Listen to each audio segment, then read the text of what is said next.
Hello friends, Radhe Radhe, जय श्री कृष्ण। कैसे हैं आप? आशा करता हूं आप सब अच्छे होंगे। हम भी एकदम से मस्त हैं। चलिए शुरू करते हैं आज बिना देर किए। दो चर वाले रैखिक समीकरण युग्म अध्याय 3 प्रश्नावली 3A मनोहर रेखे हैं। ये थोड़ा से 2 क्वेश्चन 4 क्वेश्चन बड़े हैं, ज़्यादा अधिक क्वेश्चन नहीं कराऊंगा एक वीडियो में, तो आप लोग जिससे ज़्यादा परेशान ना हो। देखिए ये आपको मैं बुक में दिखाई दे रहा हूँ, ये मनोहर रेखा, ये प्रश्नावली 3A लघुत्तरी प्रश्न। ये प्रश्नावली पहले कट गई थी, लेकिन अब ये प्रश्नावली कटी नहीं है, फिर से वापस आ गई है। तो प्यारे दोस्तों शुरू करते हैं आगे। Question number 1। आफ्ताब अपनी पुत्री से कहता है 7 वर्ष पूर्व मैं तुमसे 7 गुनी आयु का था। मतलब एक आफ्ताब है और उसकी पुत्री है। वो अपनी पुत्री से कहता है कि 7 वर्ष पूर्व मतलब 7 वर्ष पहले मैं तुमसे 7 गुनी आयु का था। मतलब जब तुम 7 वर्ष पहले जितनी की थी और उससे मैं 7 गुनी आयु का ज़्यादा था। अब से 3 वर्ष बाद अगर अब मैं देखूं कि आज जो वर्तमान में जितनी उम्र है उसके 3 वर्ष बाद मैं तुमसे केवल 3 गुनी आयु का रह जाऊंगा। इस स्थिति को बीजगणितीय एवं ग्राफीय रूपों में व्यक्त कीजिए। मतलब हमें सॉल्व नहीं करना है, एक्स वाई के मान नहीं निकालना है, इनकी उम्र नहीं निकालना है। अगले चैप्टर में 2-3 चैप्टर के बाद 2-3 प्रश्नावली के बाद ये निकालने के लिए ऐसे सवाल मिलेंगे, लेकिन अभी यहाँ पे नहीं निकालना है। यहाँ पे सिर्फ हमें यह बीजगणितीय एवं ग्राफीय रूपों में व्यक्त करना है। बीजगणितीय का मतलब है कि 2 चर राशि वाले रैखिक समीकरण बनाना है, और ग्राफीय का मतलब ग्राफ आपका एक्स अक्ष और वाई अक्ष जो होता है उसमें व्यक्त करना है। चलिए बिना देर किए शुरू करते हैं। माना कि आफ्ताब की वर्तमान आयु बराबर यक्स वर्ष। आफ्ताब के हम क्या मान लेते हैं? यक्स वर्ष मान लेते हैं वर्तमान आयु, और उसकी पुत्री की आयु वाई वर्ष। क्या मान लिए? आफ्ताब की वर्तमान आयु यक्स वर्ष और उसकी पुत्री की आयु वाई वर्ष। अब प्रथम शर्त अनुसार देखिए इसमें 2 समीकरण बनेगा, इसलिए हम इसको 2 शर्त के अनुसार करेंगे। प्रथम शर्त अनुसार यहाँ से पढ़ेंगे 7 वर्ष पूर्व मैं तुमसे 7 गुनी आयु का था, तो हम 7 वर्ष पूर्व पहले जाएंगे, तो दोनों में से 7 क्या होगा? माइनस हो जाएगा। 7 वर्ष पहले दोनों की आयु, तो पिता की आयु बराबर यक्स माइनस 7 वर्ष, माइनस हो जाएगा। पहले की है, अगर बाद की होती तो प्लस होती। और पुत्री की आयु बराबर वाई माइनस 7। 7 वर्ष पहले ये दोनों की आयु हो जाएगी। अब इसके बाद क्या करते हैं, तब यहाँ अब हम काम क्या करते हैं कि दोनों को बराबर करने की कोशिश करते हैं। तो यहाँ पे तब ये पिता की आयु है और पुत्री की आयु इधर है। तो पिता की आयु है यक्स माइनस 7, बराबर करना है वाई माइनस 7। ये पुत्री की आयु है। तो अब ये 7 गुनी कौन है? पिता की आयु है, तो हमें किस में गुणा करना पड़ेगा? पुत्री में। अगर पुत्री को 7 से गुणा करेंगे तो पिता की आयु और पुत्री की आयु दोनों बराबर हो जाएगी। तो ये हो जाएगा। अब इसको सॉल्व करेंगे, ये बीजगणितीय रूप है बन रहा है। तो यक्स माइनस 7 बराबर 7 वाई माइनस 7 सता 49। आगे चलते हैं। अब हम इसको इधर लाते हैं, तो यक्स माइनस 7 वाई और प्लस 49 बराबर 0। तो ये हमारा हो जाएगा यक्स माइनस 7 वाई प्लस, अब इसमें से इसको माइनस करेंगे तो आ जाएगा 42 बराबर 0। एक हमारा ये आ गया, समीकरण नंबर 1 मान लेते हैं। अब इसके बाद आगे चलते हैं द्वितीय शर्तानुसार में। द्वितीय शर्तानुसार में क्या है? अब 3 वर्ष के बाद केवल, अब यहाँ देख लेते हैं थोड़ा से द्वितीय, अब से 3 वर्ष बाद, तो अब 3 वर्ष बाद की बात है। 3 वर्ष बाद दोनों की आयु। अब 3 वर्ष बाद दोनों की आयु, तो सबसे पहले लिखते हैं पिता की आयु। तो बच्चों पिता की आयु 3 प्लस हो जाएगा, तो यक्स प्लस 3 और पुत्री की आयु वाई प्लस 3, इसमें दोनों में 3 3 जोड़ दिए क्योंकि बाद की पूछ रहा है। अब पिता की आयु और पुत्री की आयु, पिता की आयु और पुत्री की आयु दोनों को इक्वल करते हैं। तो सबसे पहले पिता की आयु लिखते हैं। पिता की आयु है x प्लस 3 बराबर लगा देते हैं y प्लस 3, दोनों को बराबर करना। 3 गुनी ये ऑलरेडी है पिता की आयु। अब हम क्या करते हैं, पुत्री वाले में 3 से गुणा करते हैं तो ये दोनों इक्वल हो जाएगा। सॉल्व करते हैं, x प्लस 3 बराबर 3y प्लस 3 त्रिक का 9, इधर लाते हैं x plus 3 minus 3y minus 9 बराबर 0। तो ये आपका आ जाएगा x माइनस 3y माइनस 9 में 3 घटेगा 6 बराबर 0। ये हमारा क्या हो गया, दूसरा समीकरण। ये 2 समीकरण हो गए हैं। अब आगे चलते हैं, ये दोनों समीकरणों को हम लिख लेते हैं। ये हमारा क्या हो जाएगा, बीजगणितीय रूप हो जाएगा। लिखेंगे अतः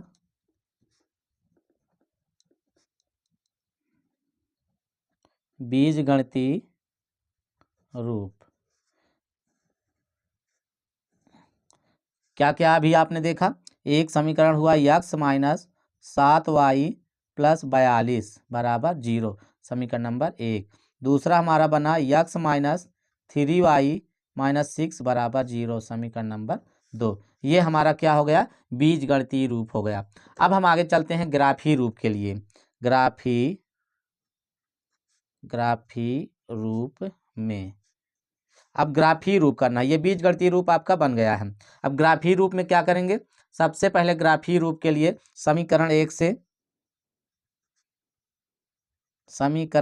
से प्राप्त सारणी। अब हम सारणी पहले प्राप्त करेंगे, तो समीकरण 1 से सारणी प्राप्त करेंगे। समीकरण 1 क्या है, लिखेंगे x माइनस 7y बराबर माइनस 42, माइनस 7y को उधर ले जाएंगे तो x बराबर हो जाएगा माइनस 42 प्लस 7y। इसको हम इक्वेशन 3 मान लेते हैं। अब यहाँ सबसे पहले हम क्या करेंगे, सारणी के लिए टेबल बनाएंगे। टेबल, ये आपका टेबल बन रहा है। यहाँ हम सबसे पहले y लिख देते हैं क्योंकि y का मान रखेंगे y, और यहाँ x बराबर 7y पहले लिख देते हैं तो 7y माइनस 42। अब यहाँ पे 3 मान लेंगे, कोई भी मान हम y का ले सकते हैं 0 से लेकर अनंत तक, पूर्णांक संख्या में, चाहे प्लस में चाहे माइनस में। तो जैसे कि सबसे पहले हम क्या करते हैं, 7 लेते हैं प्लस में, थोड़ा बड़ी गिनती लेंगे जिससे कि यहाँ पर भी छोटी गिनती आए, नहीं तो छोटी लेंगे तो ये बड़ी आएगी तो संख्या रेखा पे लिखने में थोड़ी सी प्रॉब्लम होगी। अब इसको सॉल्व करेंगे, अगर यहाँ पे x बराबर 7 गुणे 7 y की जगह रखेंगे और माइनस 42, तो x का मान जो आएगा 49 माइनस 42, मतलब घटाएंगे तो ये आएगा 7। कितना आएगा, 7 आएगा। तो इसका मतलब ये भी 7 आएगा, 7 y का मान तो 7 x का मान। इस प्रकार से हम अगर 6 रखेंगे तो यहाँ पे अगर हम 6 रखेंगे, 6 सतह 42 माइनस 42 तो आ जाएगा 0, तो क्या आएगा, 0 आएगा। इसी तरह से अगर 5 रखेंगे तो ये कितना आएगा, 5 सतह 35 माइनस 42, तो ये आ जाएगा -7।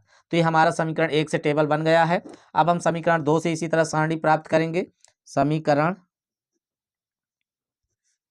2 से प्राप्त सारणी, समीकरण 2 से प्राप्त सारणी करेंगे तो आपका समीकरण है x माइनस 3y माइनस 6 बराबर 0, पक्षांतर करेंगे x बराबर 3y प्लस 6, समीकरण नंबर 4 मान लेते हैं। तो अब हम फिर टेबल बनाएंगे उसी तरह।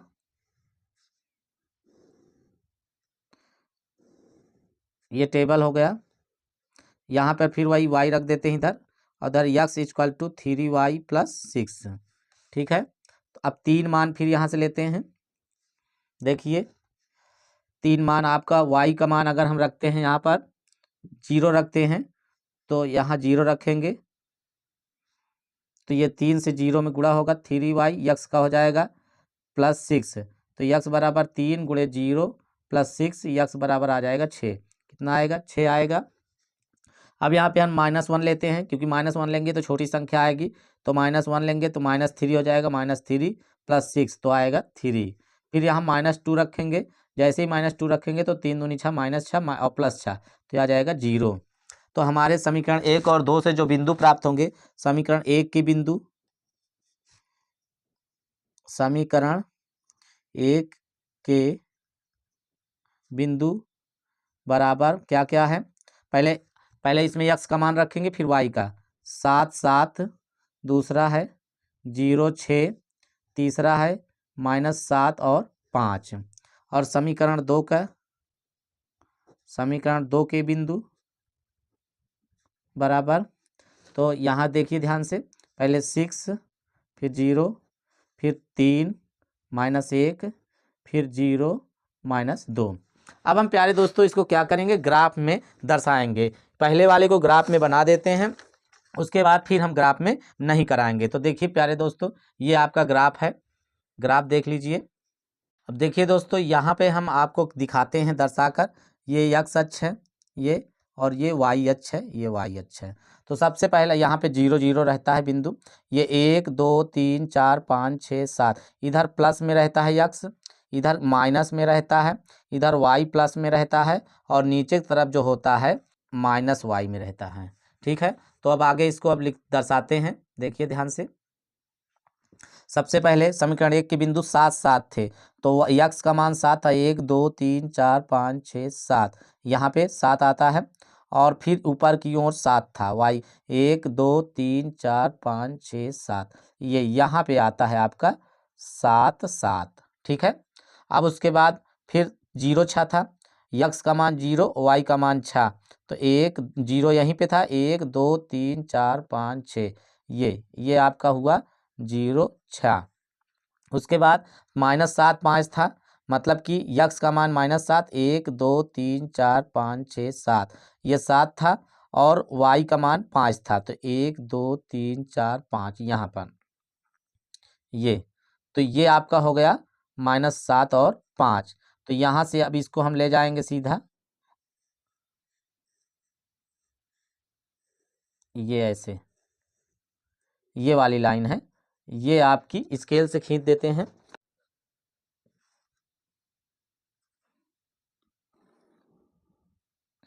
ये आपकी लाइन बन गई है। अब दूसरा समीकरण है, ये आपकी लाइन बन गई है। दूसरा समीकरण है 6 0, तो x का मान है 6, ये, और y का मान 0, तो 0 यहीं रहेगा, 1 2 3 4 5 6, ये आता है यहाँ पे है 6 और 0। फिर 3 -1, तो 3 आपका है x का मान, 1 2 3, और ये 1 -1 नीचे जाएगा, ये है आपका 3 और -1। फिर है 0 -2, 0 1 2, ये आता है आपका 0 -2। अब इसको फिर स्केल से खींच देते हैं, देखिए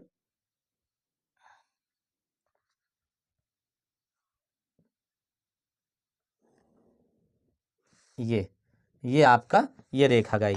तो इस प्रकार से क्या है, ये हमने ग्राफ पे इसको दर्शा दिया है। अगर आपके पास ऐसा नहीं है तो ऐसी लाइन सीधी और ये ऐसी, दोनों स्केल से आप क्या करेंगे, अपने कॉपी में खींच लेंगे, फिर नंबर दर्शा देंगे, ऊपर प्लस में, इधर भी प्लस में, इधर माइनस में, जैसे कि अभी दूसरे क्वेश्चन में हम आपको बता रहे हैं। प्यारे दोस्तों, ये रहा दूसरा क्वेश्चन। 2 किलोग्राम सेब और 1 किलोग्राम अंगूर का मूल्य किसी दिन 160 रुपये था। एक महीने बाद 4 किलोग्राम सेब और 2 किलोग्राम अंगूर का मूल्य 300 रुपये हो जाता है। इस स्थिति को बीजगणितीय रूपों में व्यक्त कीजिए। बीजगणितीय रूपों में व्यक्त करना है और इसको ज्यामितीय रूपों में भी व्यक्त करना है। यहाँ पे थोड़ा से छूट गया है। इस स्थिति को बीजगणितीय रूपों में तथा ज्यामितीय रूपों में,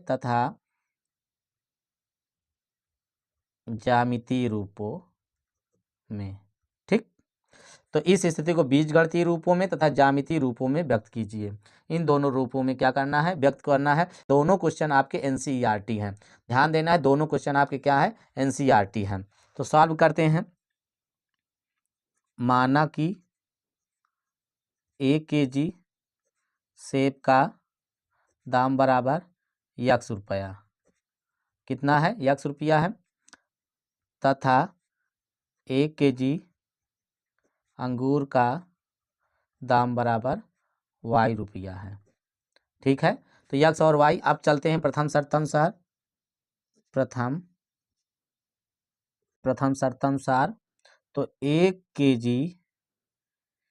केजी सेब का दाम बराबर कितना है, ₹100। तो आपको इसमें दिया है सबसे पहले 2 किलोग्राम सेब, तो 2 केजी का कितना हो जाएगा, 2 केजी सेब का दाम बराबर ₹200। कितना हो जाएगा, ₹200। इसी तरह 1 केजी का ही अंगूर का दाम है, तो 1 केजी अंगूर का दाम बराबर ₹Y। अब कुल दाम कितना हो जाएगा, कुल दाम बराबर 2x + Y। और प्रश्न में दिया है इसके बराबर कितना है, 160। तो हमारा सबसे पहला एक समीकरण बन गया 2x + y बराबर 160, समीकरण नंबर 1। अब इसके बाद चलते हैं द्वितीय शर्तानुसार में। द्वितीय शर्तानुसार में क्या करते हैं, वही चीज़ फिर लिखेंगे, 1 केजी सेब का दाम बराबर ₹100। तो 1 केजी के बाद अब इसमें कितना दिया है, देखिए 4 केजी सेब और 2 किलोग्राम अंगूर। तो लिखते हैं 1 केजी सेब का दाम ₹100 है, तो 4 केजी सेब का दाम बराबर ₹4। ठीक है। 1 केजी अंगूर का दाम बराबर ₹Y। तो 2 केजी अंगूर का दाम बराबर ₹2। तो अब इसके बाद क्या करते हैं, कुल दाम बराबर हो जाएगा आपका 4x + 2y, और इसके बराबर इतना रुपया हो जाएगा, और इसके बराबर दिया है 4x + 2y बराबर कितना दिया है, 100, कुल ₹300। कितना दिया है, ₹300। इसमें 2 कॉमन ले लेते हैं, तो 2x + y बराबर 300, 2 से कट जाएगा 150, तो आपका आ जाएगा 2x + y बराबर 150, इक्वेशन नंबर 2। तो समीकरण 2 हो गया। तो प्यारे बच्चों अब हम इसको चलते हैं बीजगणितीय रूप में, यहीं पर लिख देते हैं बीजगणितीय रूप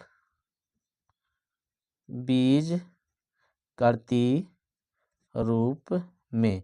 तो बीजगणितीय रूप में आपका क्या हो जाएगा, सबसे पहले 2x + y बराबर 160, इक्वेशन 1, 2x + y = 150, इक्वेशन 2। ये आपका क्या बन गया, बीजगणितीय रूप। अब चलते हैं इसके बाद ग्राफीय रूप में। ज्यामितीय रूप और ग्राफीय रूप एक ही है।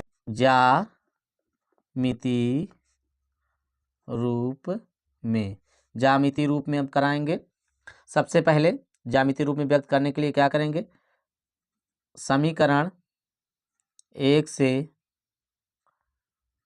प्राप्त सारणी। सबसे पहले समीकरण 1 से प्राप्त करेंगे सारणी। समीकरण 1 क्या है, 2x + y = 160। तो यहाँ y = लिखेंगे 160 - 2x, समीकरण नंबर 3।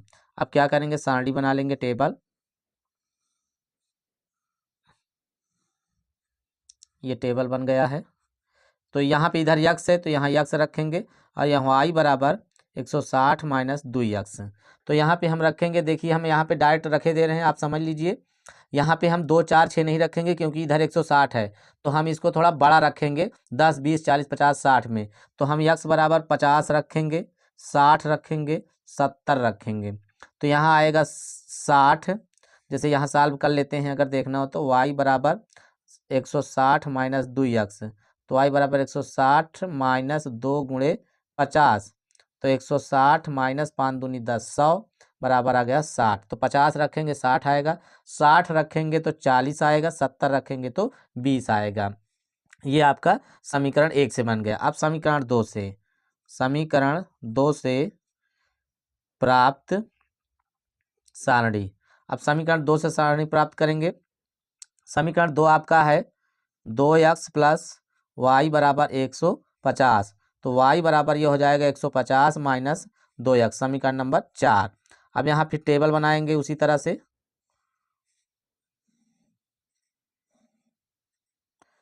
ये आपका इधर x हो जाएगा, और दूसरा y बराबर 150 - 2x। 3 बिंदु इसमें फिर लेंगे, 3 नंबर रखने के लिए। अब यहाँ क्या रखेंगे, उसी तरह से इसको भी 50 रखेंगे, तो तो ये आपका आएगा इधर 50 आएगा। ठीक है, 5 दूनी 10, 100, 150 में 100 घटेगा 50 आएगा। जब यहाँ 60 रखेंगे तो यहाँ आएगा 30, जब यहाँ 70 रखेंगे तो यहाँ आएगा 10। अब क्या करेंगे, अब हम समीकरण 1 व 2 से प्राप्त सारणियों के बिंदुओं से ग्राफ, समीकरण 1 व समीकरण 2 से प्राप्त सारणियों के बिंदुओं से ग्राफ बनाना। अब हम क्या करेंगे, इन दोनों समीकरणों से ग्राफ बनाएंगे। ग्राफ के लिए हम क्या करेंगे, ध्यान दीजिए। सबसे पहले हम एक इस पटरी लेंगे और खींच लेंगे। अब हम आपको समझा रहे हैं कि कॉपी में कैसे बनाना है। ये आपने खींच लिया, उसके बाद इधर आप खींच लीजिए यहाँ से,